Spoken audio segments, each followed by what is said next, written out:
Welcome to a special edition of Tornado Watch. This year, the NCAA is celebrating the 50th anniversary of Division II athletics.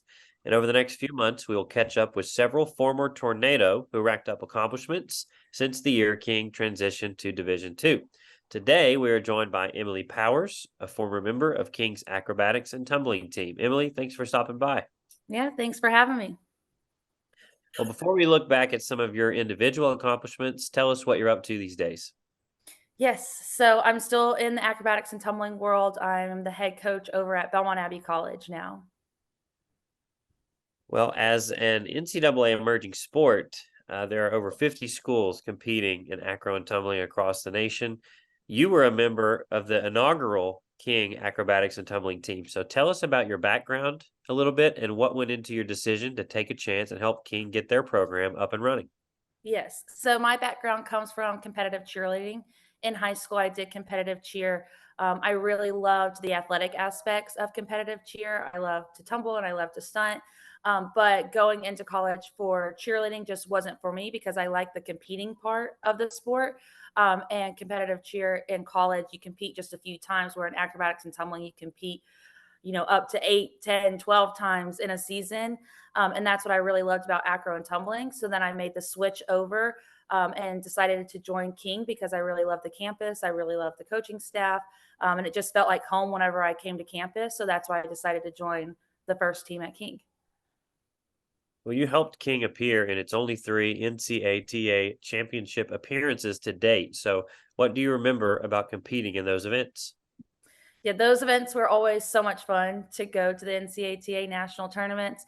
It was a lot of fun because still to this day, we're not broken up into divisions. So we were always playing against those top D1 schools, which was a great experience because it pushed you to get better. It pushed our team to get better and just helped us get to that next level year to year.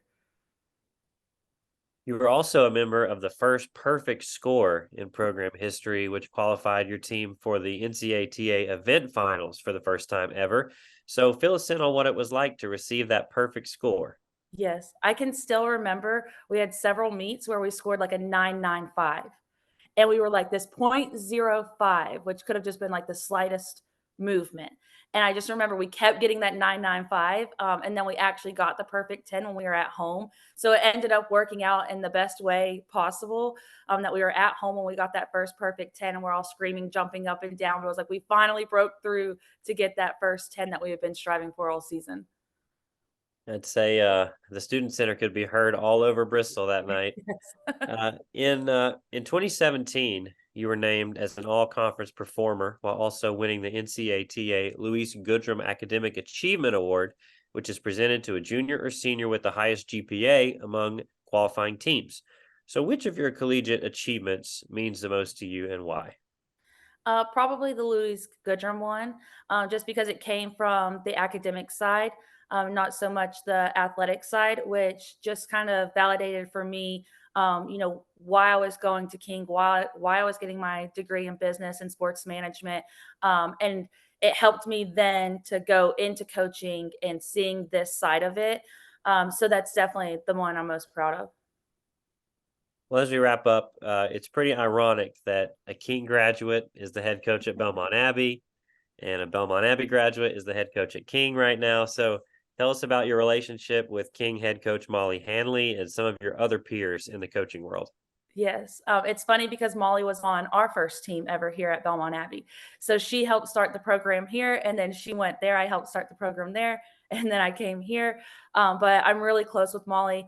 I love her to pieces. She's doing great things. She always knew that she wanted to coach when she was in our program. So I try to take her under my wing a little bit and show her the back side of it, show her the things that the athletes don't see on the day to day, just so that she would be prepared to jump into that coaching role. And I still remember when she called me and told me, "Hey, I'm going to be the head coach here at King." And I was like, that is so funny that we just basically switched places. But she's doing great. And I love seeing what she's doing with the team there. Well, we want to say thank you again, Emily, for joining us on this special edition of Tornado Watch as we celebrate the 50th anniversary of Division II by catching up with notable tornado athletes from King's Division II era. For Emily, I'm Chris. We thank you for watching, and we hope to see you next time.